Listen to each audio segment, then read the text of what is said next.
Black people deserve reparations. Yes, I'm dead serious. I'm not just saying this because I want to own up for our history of slavery, although that is a fine reason to say we should pay reparations.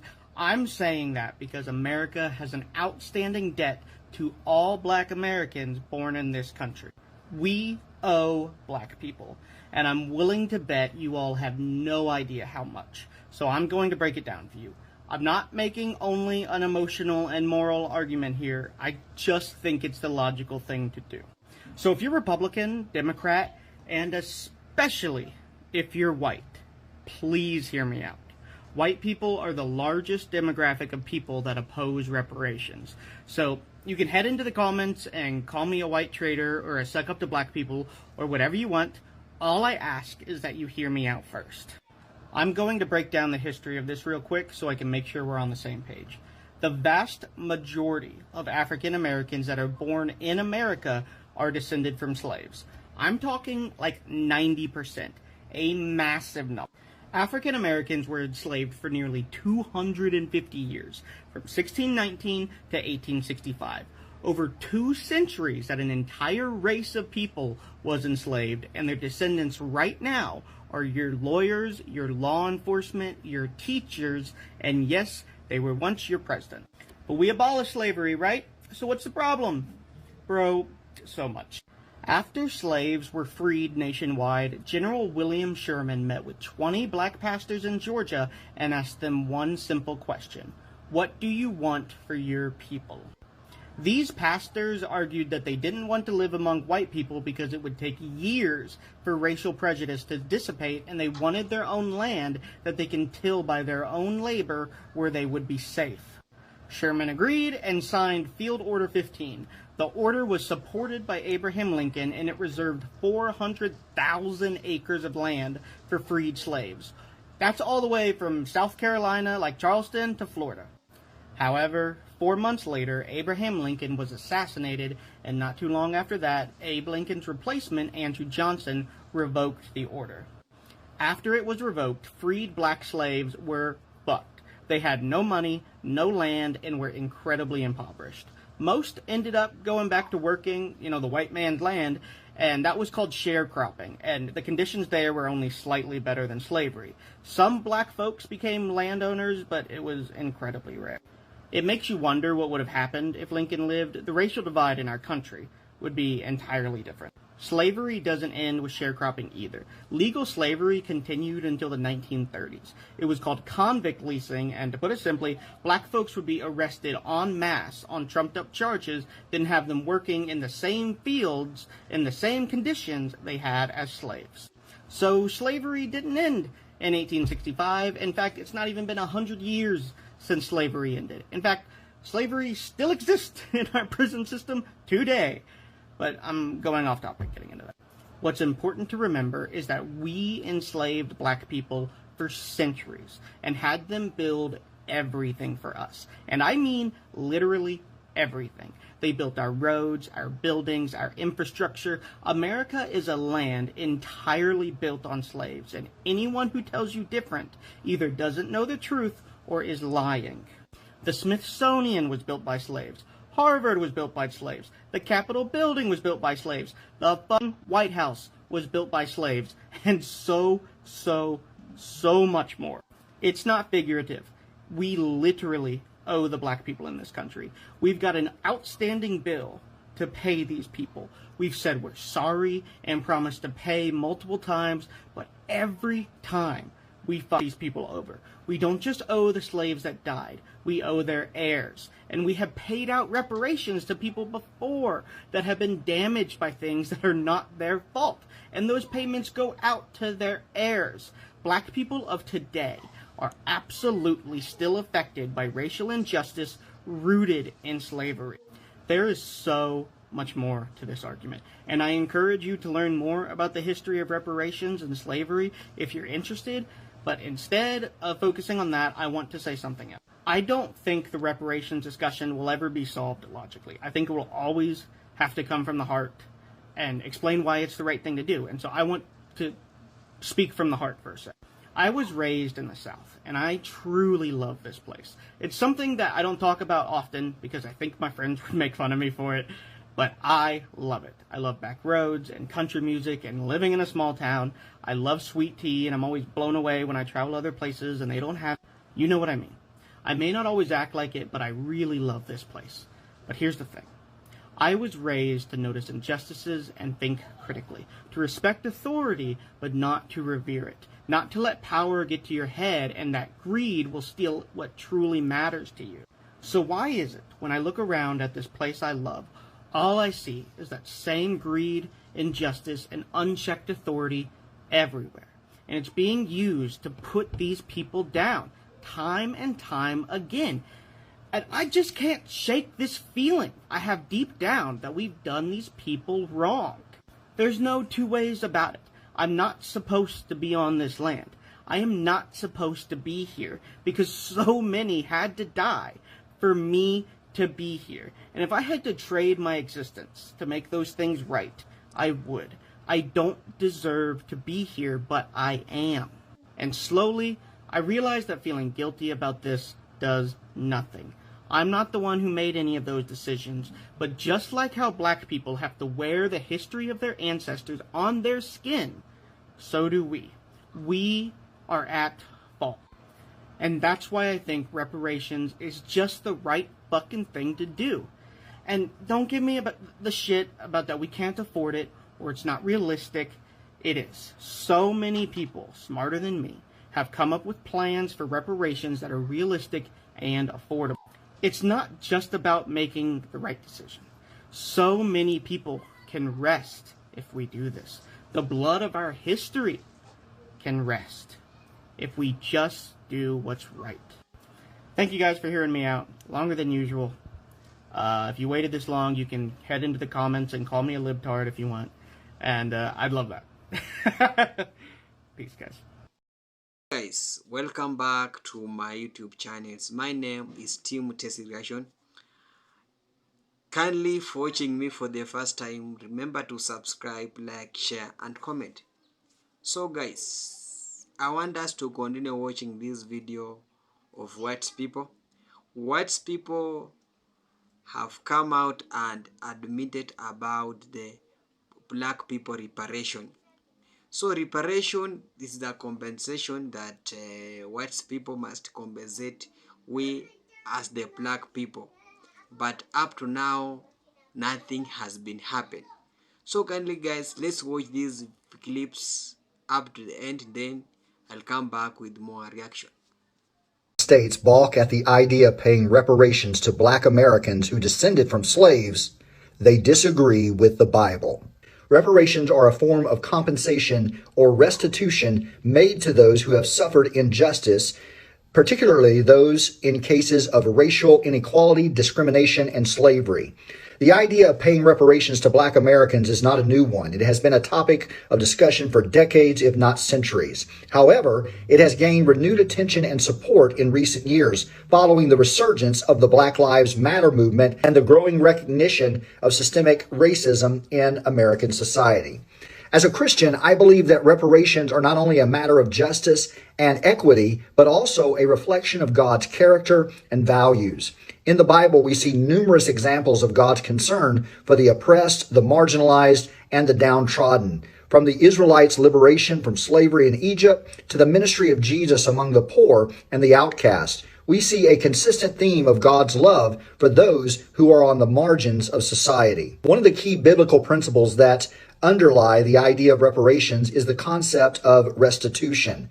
In the book of Leviticus, we see God commanding the Israelites to make restitution to those whom they have wronged. Leviticus 6, 1-5 says, "If anyone sins and commits a breach of faith against the Lord by deceiving his neighbor in a matter of deposit or security or through robbery, or if he has oppressed his neighbor or has found something lost and lied about it, swearing falsely in any of all the things that people do and sin thereby, if he has sinned and has realized his guilt and will restore what he took by robbery when he got it by oppression or deposit that was committed to him or the lost thing that he found or anything about which he has sworn falsely, he shall restore in full and shall add a fifth to it and give it to him to whom it belongs on the day that he realizes his guilt. This passage emphasizes the importance of making restitution to those who have been wronged and not just restoring what was taken, but adding to it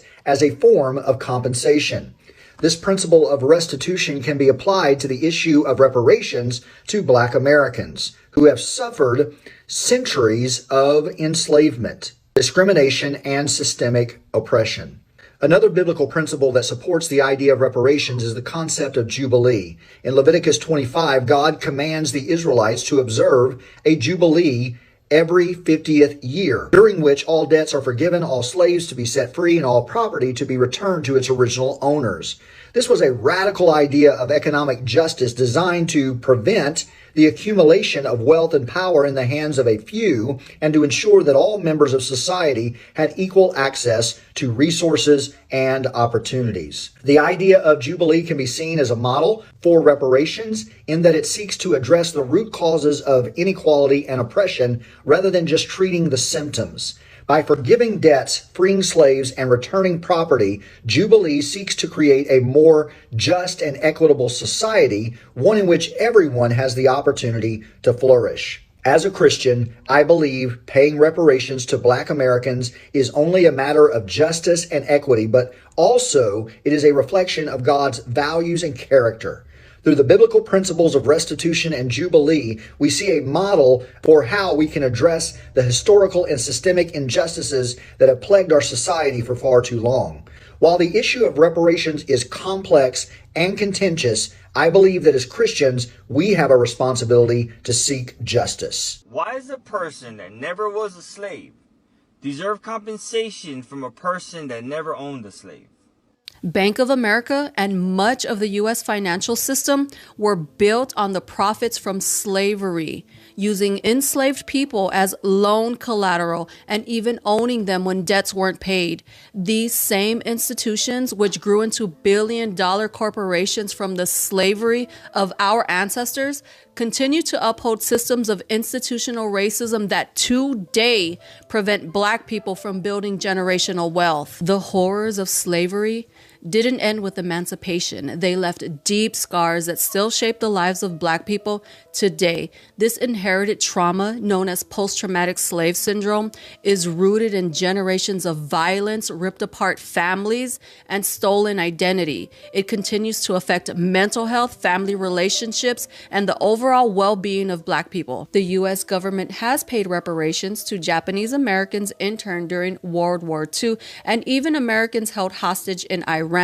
Yet the only people paid for slavery were the slave owners for losing their slaves after the Civil War. The victims of slavery were never paid. Our ancestors were stolen and endured some of the most violent atrocities in human history. So white people in this country could build their largely unearned generational wealth that they still sit on today, while Black people have been systemically denied the right to build and pass down the wealth we fought hard to earn for generations. Because every single time we did build, for example, Black Wall Street in Tulsa, the whites burned down the entire town and slaughtered every single Black person that they could find. You stole our ancestors. You stole their labor, which made the U.S. an economic superpower. You stole their futures. You dehumanized, brutalized, and traumatized them. Then that generational trauma was passed down to their descendants, who you continue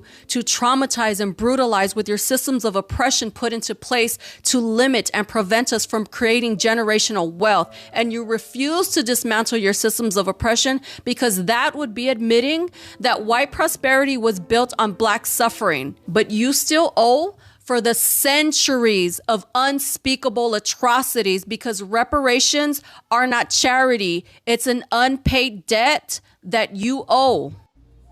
They will be getting their land back because white people are becoming more and more the minority as the years go on. They say by 2045, whites will be completely the minorities because a lot of the old people are going to die off. People like myself aren't having kids because the economy. Um, yeah, there's more.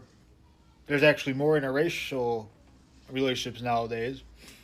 So, kind of in a way, white people will kind of go extinct of the American soil. And that's what Trump's plan, the Zionist plan, is to destroy the economy. Is their plan to have the indigenous people go away and make it more white? That's why he's bringing over the South African white people over here, all that stuff. Is they want to wipe out the indigenous people, but it's actually backfiring because the whites are going out. And the indigenous people are actually having more children than the whites. So yeah, they're eventually going to get their land back without having to do a thing. Welcome back. I'm your host, Team Taste Irrigation. All full credit to the owner of this video. So kindly guys, what people have come out and admitted about the reparation. So reparation is the compensation to black people, and for those who don't know, reparation is about the white people during the time of colonization. They take they injured our people, then our people taken outside through slavery, and we had a colonialism, and about some of our African people lost their lands, and this most of families now affected because of their loved one or their family members were killed by these people. But now, up to now, these things happened so many years ago, and it has been followed by up to now nothing has been happened. So the whites has come out and open our eyes, open our way as the black people, because we must be compensated for the damage that these people gave us, because a lot of displacement happened, because now our people were taken to Caribbean. Most of them were taken to Caribbean through slavery, and most of them lost lost their land in Africa, and also they killed some of the leaders. Some of our people, most of them were injured. Some of their family were misplaced. So these white people, the law said that you must compensate us, but now those colonialism went and just kept quiet, and still they are being colonized us. And most of our grandfathers worked on those farms as a slavery, but they were not paid. And as I'm talking now, this is now going out there, and the worst people, they have come out and open out our eyes, because now we must be compensated for the damage that these people really caused us, because we Africans, we were just united, we were just peaceful, we haven't done anything bad to these people, but these people really cost us a lot, and our fathers and grandfathers fought for the we as the black people, because liberation was very hard to get a democracy, but finally we got that democracy, and now we have our own self-rule in here in Africa. And you can find that for those who people don't know about the Caribbean and also Jamaicans. So Jamaicans were from Africa.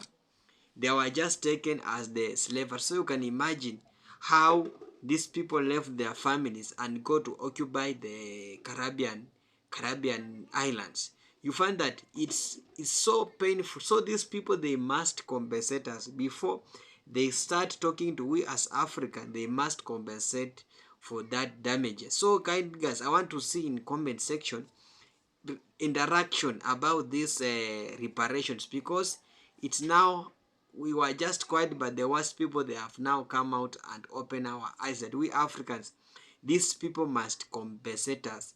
The France, German and British must compensate the country that were colonized by those countries, because it's not, you can imagine that these people colonized us, taken us as slaves, racism, a lot of damages. Then after that, they are now stealing our resources from our countries. It's not good. They must come out and compensate all the victims that were affected during that time. And this time round, I think we are peaceful, and we are going to make them, we are going to troll it across all over the internet, across all over the online, so that this the affected family must get their justice, because reparation is all about justice, because up to now there is no any justice. And during the years of 1960, 1950s, it has taken almost 50 over 50 years, but there's no any justice that has been happened to our families. We must be compensated, because when I watch these clips, when I find this clip doing the research, I find that most our fathers, most of our grandfathers went through a lot, and now most of family are now landless. They don't have any land. They are just as squatters to most of the in these countries. So they must come out and compensate for the damage that they did for we as Africa. So kindly guys watching me for the first time, let me see in comment section, let me see on reaction section about the damages that these people gave us as with the black people. And my question is that, do you support the reparation to happen to we as the black people? I'm your host, Team Test Reaction. See you next.